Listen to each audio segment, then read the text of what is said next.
I'm here on the floor of the Senate with my colleague from Oregon, Senator Wyden, to share a few thoughts about the tragedy that has occurred in our home state.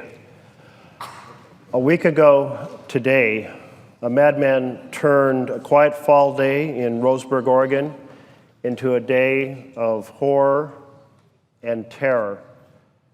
What occurred on the grounds of Umpqua Community College is unspeakable, senseless tragedy. 9 innocent lives cut short. Lucero Alcaraz was just 19 years old.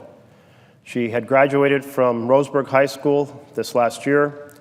She had received scholarships that would cover her entire college costs, and she had hope of becoming a pediatric nurse working with children. Quinn Cooper, 18 years old, also just out of Roseburg High School. Quinn loved dancing and voice acting. He was just on the verge of taking his brown belt test in martial arts. Lucas Eibel, 18 years old, a third graduate from Roseburg High School. He was studying chemistry, and when he wasn't in school, he played soccer and he volunteered at the Wildlife Safari Animal Park and a local animal shelter. Trevin Anspach, 20 years old. He was a talented athlete. He worked with the Douglas County Fire District when he wasn't in class. His parents referred to him as the perfect son. Kim Dietz. Kim Dietz loved the outdoors, her 18-year-old daughter, and her 2 Great Pyrenees dogs. And she worked as a caretaker at the Pyrenees Vineyard. Jason Johnson, age 33. Jason recently turned his life around. After completing a 6-month rehab program with the Salvation Army, he decided to continue his education.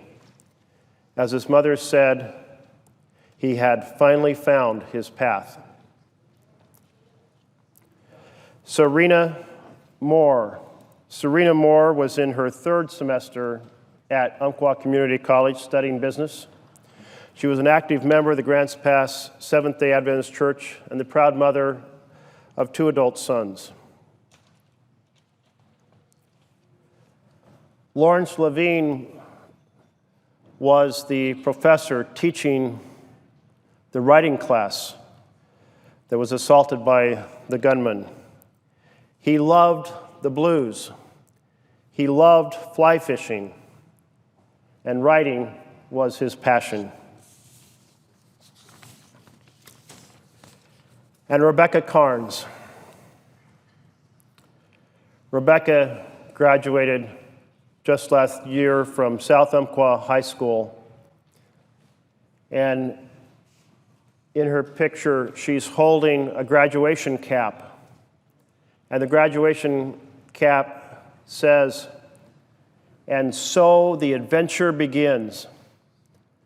And she was full of the zest for the life to come.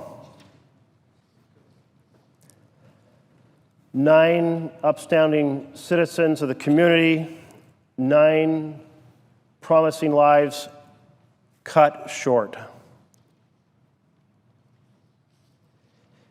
Even in tragedy, we saw in Roseburg examples of resilience and heroism.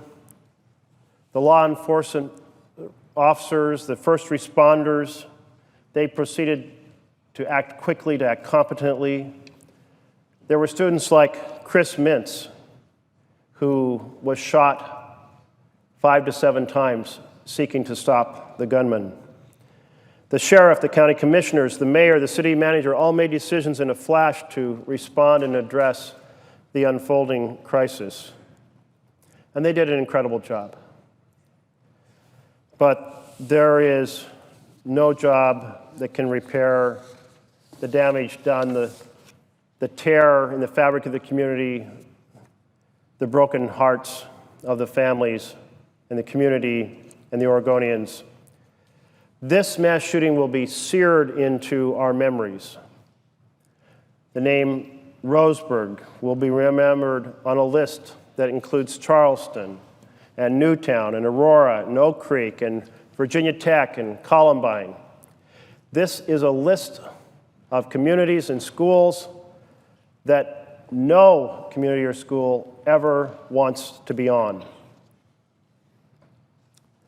I was born in Douglas County, in the town of Myrtle Creek.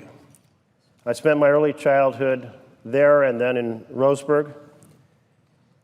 And that area is an incredibly beautiful place.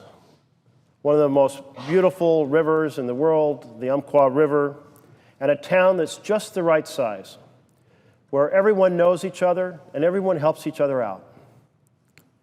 And I'm shocked when I think of the community that this could happen there. But if it can happen in Roseburg, it can happen anywhere in our country. That is something that becomes evident day after day, week after week.